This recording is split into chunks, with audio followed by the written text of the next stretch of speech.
بہت سے لوگوں کا سوال ہے کہ یہ شنگریلا کا علاقہ مہنگا ہے یا سستا۔ شنگریلا کا علاقہ مہنگا بھی ہے، سستا بھی ہے۔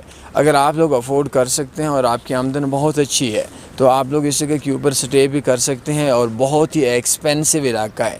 اگر آپ لوگ افورڈ نہیں کر سکتے اور ویسے ہی سکردو کا ٹور کرتے ہیں تو یہ علاقہ کوئی مہنگا علاقہ نہیں ہے۔